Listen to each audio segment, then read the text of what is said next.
The scent of burning sage usually calmed me down, but tonight it just made me nauseous. The studio was finally empty. I had just finished teaching the 8 p.m. hot yoga class, and my clothes were sticking to my skin. I wanted nothing more than to grab my bag, shower, and go home. I walked into the staff changing room. It was dimly lit, the only sound being the hum of the ventilation system trying to clear the humid air. I walked to my usual locker, number 4, at the far end of the row. I reached for the dial. My fingers slipped a little on the metal, sweaty palms. I wiped them on my leggings and spun the combination. Click. I pulled the door open, expecting to see my street clothes and my backpack. Instead, I saw an eye, a wide, terrified human eye staring right back at me from the darkness of the locker shelf. I screamed and stumbled back, tripping over a yoga mat. The locker door swung fully open, and the man tumbled out, crashing onto the tiled floor in a heap of expensive suit fabric and limbs. It was Grayson, the owner of the studio. He scrambled to his feet, adjusting his glasses, his face bright red. He looked ridiculous, a grown man worth millions squeezed into a 12-inch wide metal box. "Clara," he gasped, trying to regain some dignity. I was just...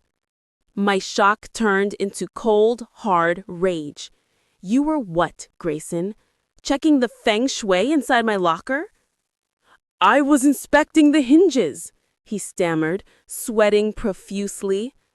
"We had reports of rust." "Liar," I hissed. "You were waiting. You knew I come here to change after the last class. You were peeping." He stepped toward me, putting on his guru voice, that calm, manipulative tone he used on wealthy clients. "Now, Clara, let's not use ugly words. I care about my staff. I was just ensuring..." He glanced down. I followed his gaze. In his hand, he was clutching a small black device, a mini camcorder. The realization hit me like a bucket of ice water. He wasn't just watching. He was filming. "Give me that," I demanded, reaching out. He pulled back.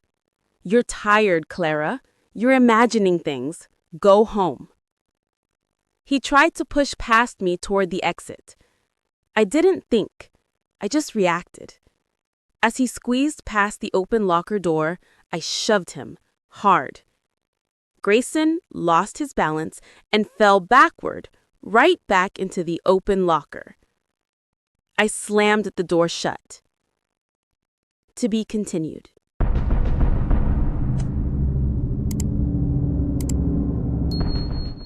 The metallic clang of the door shutting echoed through the dressing room.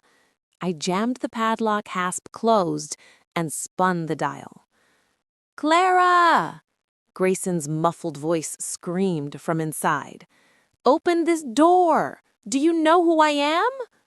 "Yeah," I said, my voice trembling but loud.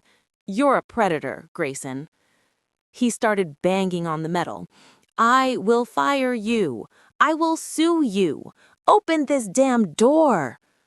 I leaned against the lockers, trying to catch my breath. My heart was hammering against my ribs. I had just locked a millionaire business owner in a box. "You're not firing anyone," I said, "because I'm calling the police." The banging stopped instantly. Silence. Then, a low, desperate voice. "Don't. Clara. Please. Think about the studio. Think about the community." "I am thinking about them. I'm thinking about Sarah and Jessica and all the girls who change in here. I'll give you a raise. Double your salary. Just let me out and I'll delete the footage. No one has to know. Delete it? I laughed. A harsh sound. So you admit you were filming. It was for security. Internal theft. I swear. Suddenly, I heard a buzz from inside the locker. His phone. He answered it. I could hear his muffled, frantic whispering. Yes. Stuck. Staff room. Bring the key. Hurry. He was calling his fixer, the creepy maintenance guy, Silent Tom, who did whatever Grayson said. I looked at the clock. Tom lived above the studio. He would be here in 2 minutes. If Tom found me here with Grayson locked up, I didn't know what would happen, but it wouldn't be good. I had to act fast. Who did you call, Grayson? I asked. Help is coming, he sneered, his confidence returning. And when I get out, you're going to regret being born. I looked around the room. I saw the fire alarm lever on the wall. Then I looked at the locker. There was a small ventilation slit at the top. I grabbed my water bottle. It was full of sugary electrolyte mix. Grayson? I whispered through the vent. You should have stayed in your office.